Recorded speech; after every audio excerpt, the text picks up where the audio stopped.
નમસ્કાર વિદ્યાર્થી મિત્રો, કડવી બાઈ સ્કૂલની ઓનલાઈન ટીચિંગ ક્લાસરૂમની યુટ્યુબ ચેનલમાં ધોરણ 9ના ગણિત વિષય અંતર્ગત આજના આપણા વિડીયો લેક્ચરમાં આપ સૌ વિદ્યાર્થી મિત્રોનું ફરી એકવાર સ્વાગત છે. મિત્રો, આપણે પ્રકરણ નંબર 2 બહુપદીઓમાં જે આપણા લેક્ચરની સિરીઝ ચાલી રહી છે તેમાં આજે તેનો 19મો લેક્ચર છે.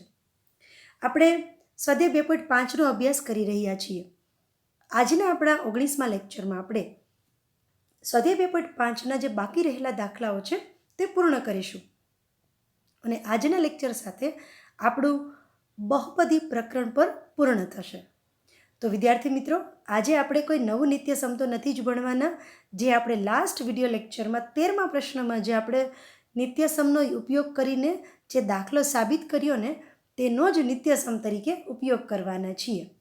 તો આપણે જે છેલ્લું નિત્યસમ આપણે ભણ્યા છીએ 10મું x3 + y3 + z3 - 3xyz is equal two x + y + z into bracket x² + y² + z² - xy - yz - zx. તેમાં આપણે 13મા દાખલામાં ગણ્યું હતું કે અહીંયા x + y + z બરાબર 0 મૂકી દઈએ તો 0ના ગુણાકારમાં બધું 0 થઈ જતું હતું. આપણે સાબિત કર્યું હતું. આ જ વસ્તુ ફરીથી લખું છું અહીંયા એટલે તમને તેનું રિવિઝન થઈ જાય. તેથી આપણે સાબિત કર્યું હતું કે x3 + y3 + z3 is equal two 3xyz. તો બસ આ જ આપણું આજનું પેટા નિત્યસમ છે. નવું નિત્યસમ નથી, આપણે 10મા પરથી આ બનાવેલું છે કે જો x + y + z બરાબર 0 હોય તો આ બધું નીકળી જાય, ઇઝ ઇક્વલ ટુ 0 થઈ જાય અને આન્સર રહેશે ઇઝ ઇક્વલ ટુ 3xyz. બસ તો આજે આપણે આ પેટા નિત્યસમનો ઉપયોગ કરવાનો છે કે x + y + z બરાબર 0 તો x3 + y3 + z3 is equal two 3xyz. બસ તો આ નિત્યસમ યુઝ કરીને આજના આપણા આ નિત્યસમ અનુસારના દાખલાઓ ગણીશું. ક્વેશ્ચન નંબર 14માં પહેલો પેટા પ્રશ્ન કે -12 + 7 અને +5 એટલે કે અંકનો ઘન કરી અને પછી સરવાળો કરવાનો છે. પરંતુ સૂચના આપેલી છે કે ઘનનું મૂલ્ય મેળવ્યા સિવાય, એટલે આપણે અહીંયા પૂર્ણ ઘન કરવાનો નથી. અધરવાઇઝ તમે ઇઝીલી બધાનો ઘન કરી અને સરવાળો બાદબાકી કરો તો આન્સર મળી જ જાય છે. પરંતુ આ તો ખૂબ નાની સંખ્યા છે. ખૂબ મોટી સંખ્યા હોય, 2 આંકડાની મોટી સંખ્યા કે 3 આંકડાની, તો પૂર્ણ ઘન કરવો થોડોક અઘરો પડે અને લાંબો પડે સ્ટેપ્સ. તો આપણે આ જે નિત્યસમ છે તેનો યુઝ કરીને કોઈ પણ મોટી અંક આપેલા હોય કે મોટી સંખ્યા આપેલી છે તો તેનો પૂર્ણ ઘનનો સરવાળો આવી રીતે 3 પદમાં આપેલો હોય તો આપણે ઇઝીલી 3xyz કરીને મૂકી શકીએ છીએ. પરંતુ આપણે પહેલાં એ ચેક કરીશું કે x + y + z બરાબર 0 થાય છે. તો જો x બરાબર -12 છે, y બરાબર 7 છે અને z બરાબર 5 છે. તો સરવાળો ચેક કરીએ. x + y + z -12 + 7 + 5 તો -12 અને 7 ને 5 12 થાય છે. -12 + 12 ઇઝ ઇક્વલ ટુ 0. તો માઇનસ પ્લસ 0 થઈ ગયા. તેથી અહીંયા x + y + z બરાબર 0 મળે છે. તેથી આપણે આ સૂત્રનો યુઝ કરી શકશું. તેથી ડાયરેક્ટ હવે x3 + y3 + z3 બરાબર 3xy. એટલે હવે આપણે આજે આપણો નિત્યસમનો ઉપયોગ કરીએ તો ઇઝ ઇક્વલ ટુ 3xyz બરાબર અહીંયા કિંમત મૂકો. xની જગ્યાએ -12, yની જગ્યાએ 7 અને zની જગ્યાએ 5. બસ હવે ખાલી ગુણાકાર કરવાનો છે. -12 તેરી 36 અને 7 પંચા 35. 36 × 35 કરીએ અને ઓછે વત્તે ઓછા તો -1260. તો આ આપણને જે જવાબ મળે છે તે -12નો ઘન વત્તા 7નો ઘન અને 5ના ઘનનો જ જવાબ છે. પરંતુ આપણે તેને નિત્યસમનો ઉપયોગ કરીને મેળવ્યો તો ખૂબ જ ઇઝી થઈ ગયું. માત્ર આપણે 3ના ગુણાકારમાં ત્રણેયને મૂકી દેવાનું એટલે આન્સર મળી ગયો -1260.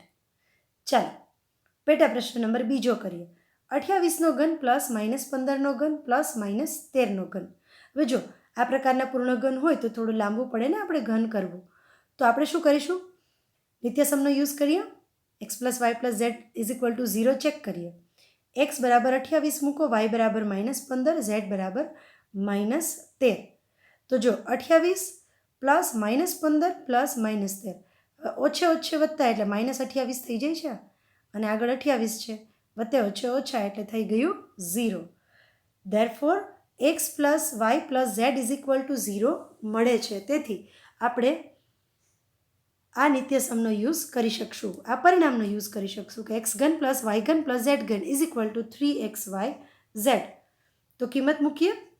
એક્સની જગ્યાએ 28, વાયની જગ્યાએ -15 અને ઝેડની જગ્યાએ -13. તો 3 ગુણાકારમાં 28 -15 ગુણાકારમાં -13. ગુણાકાર તમે ડાયરેક્ટ પણ લખી શકો છો. આવી રીતે 2 સ્ટેપ ના લખો તો ગુણાકાર કરી અને ડાયરેક્ટ જવાબ લખી શકો છો. તો 28 તેરી 84 અને 15 ગુણ્યા 13 195 ઓછે ઓછે વત્તા જવાબ થયો 16,380.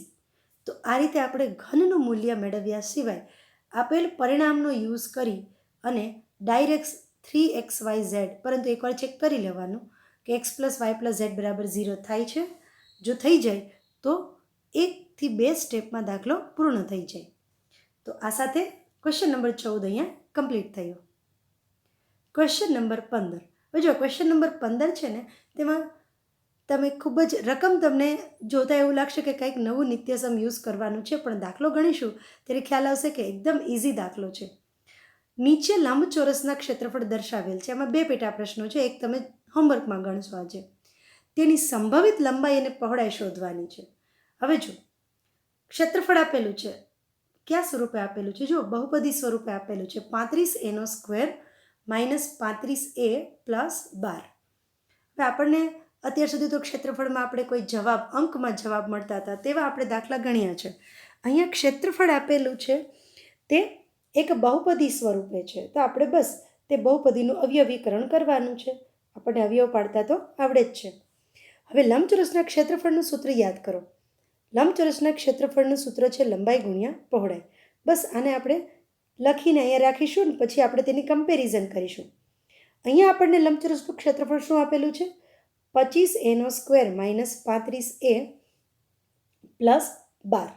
તો હવે આપણાને અવયવ મેળવવા હોય તો 25 ગુણ્યા 12 કરવા પડે, રાઈટ? એટલે આપણે શું કરીએ? 25 ગુણ્યા 12 કેટલા થશે? 300 થશે. 300ના એવા ભાગ પાડો કે મધ્યમ પદ 35 આવે, એટલે -35 જોઈએ છે આપણે. તો જો મધ્યમ પદ આપણે 35 જોતું હોય અને ગુણાકાર 300 જોતો હોય તો આપણે 300ના અવયવ ક્યાં પાડીએ? જો 25 અને 12નો સરવાળો તો 35 ના થાય, પરંતુ આપણે આ રીતે કરી શકીએ 15 દુ 30, પરંતુ 300 જોતા છે એટલે આપણે મીંડો મૂકી દઈએ. તો જો 15 ગુણ્યા 20 એટલે 300 થઈ જાય, અને 15 અને 20નો સરવાળો શું થઈ જાય? 35 થઈ ગયું. આપણે અહીં માઇનસ જોઈ છે એટલે બેયને માઇનસ આપી દઈએ તો થઈ ગયું 15 ગુણ્યા 20 એટલે સરવાળો થયો -35, બંને માઇનસ રાખીશું, અને ગુણાકાર થયો 300, રાઈટ? તો આપણે બસ આપણે અવયવ જ મેળવવાના છે. ગોઠવણી કરીએ. 25a² -20a -15a + 12. બબ્બે પદમાંથી આપણે સામાન્ય લઈએ તો 5a કોમન રહેશે, કૌંસમાં રહેશે, પછી 25a² હતો એટલે 1a રહેશે, અને 20a માંથી 5 ચોક 20 એટલે 4 રહેશે. અહીંયા આપણે -3 કોમન લેશું. માઇનસ કોમન લેશું એટલે અંદર માઇનસ થઈ જશે પ્લસનું, તો 5a - 4. તેથી આપણને 2 અવયવ મળ્યા, 5a - 3 અને 5a - 4.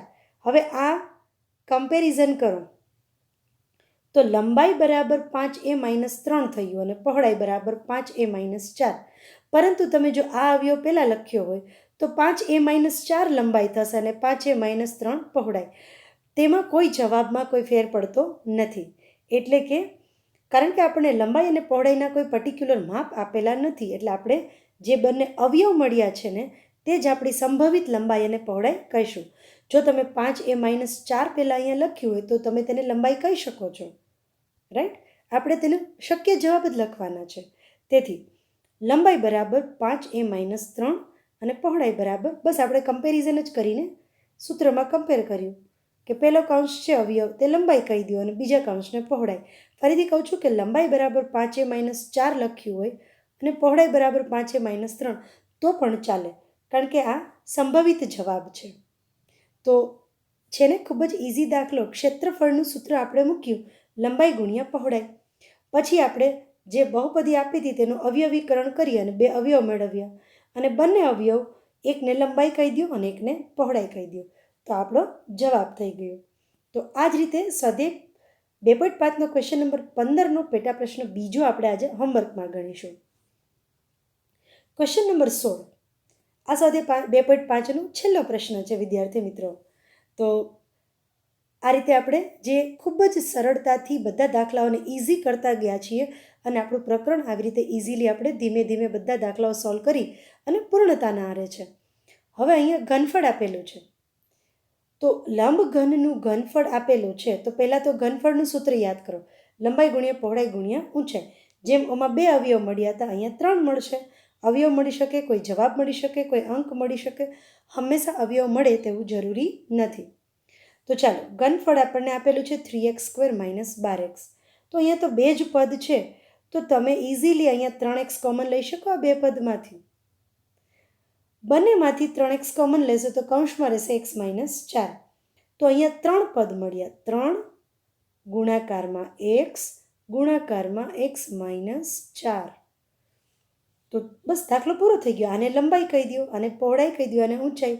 તમે ગમે નામ આપી શકો છો. આને પહોળાઈ કહી શકો છો, આને ઊંચાઈ કહી શકો છો, આને લંબાઈ, અથવા કોઈ નામકરણ ના કરો તો આ 3 આપણા લંબાઈ પહોળાઈ ઊંચાઈ કોઈ પણ મળી ગયા. તો તમે આ રીતે લખી શકો. સેપરેટલી લખીએ 3 ગુણ્યા x ગુણ્યા x - 4. આ જ પદ છે, વચ્ચે આપણે ગુણાકારની નિશાની આપી છે.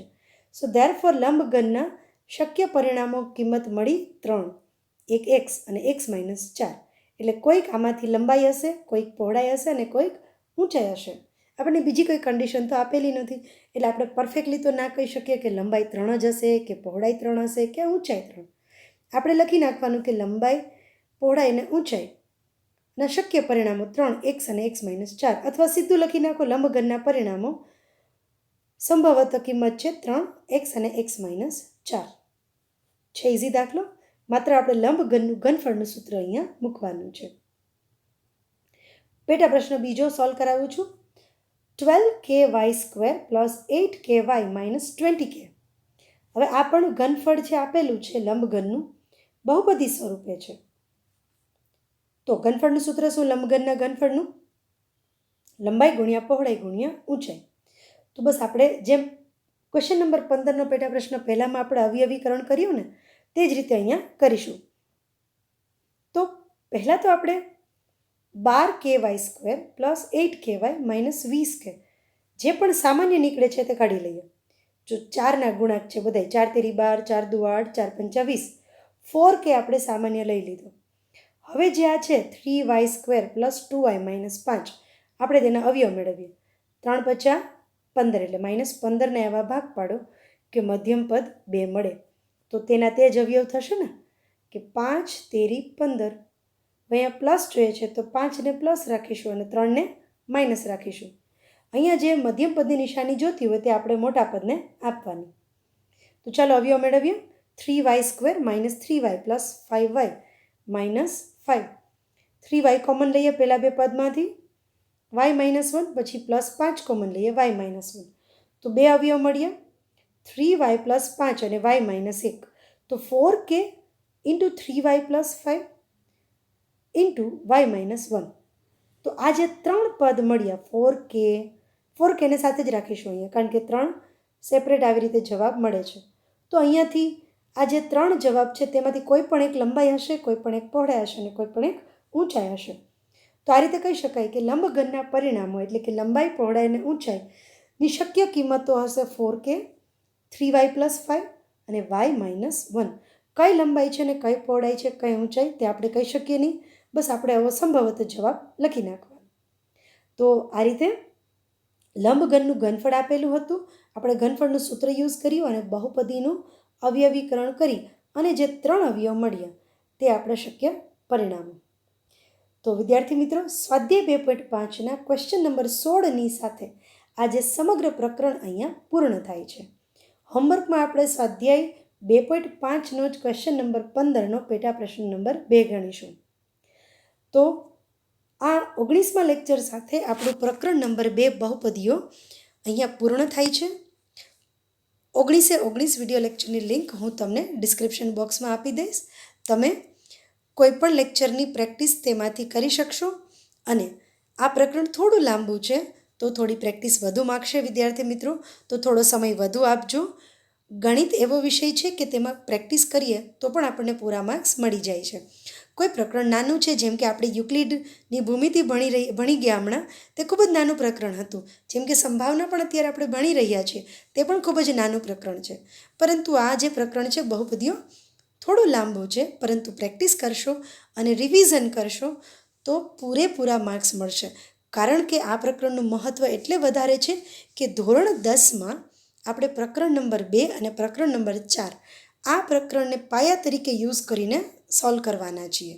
તો 10મા ધોરણની દ્રષ્ટિએ પણ ખૂબ જ મહત્ત્વનું છે અને આપણી યુનિટ ટેસ્ટ નજીક હોવાથી આ રીતે પણ ખૂબ મહત્ત્વનું છે. તો પ્રકરણ 2ની આજને આપણા વિડીયો લેક્ચર સાથે પૂરું થાય છે. ફરીથી મળીશું કોઈ નવા ચેપ્ટર સાથે. Thank you so much.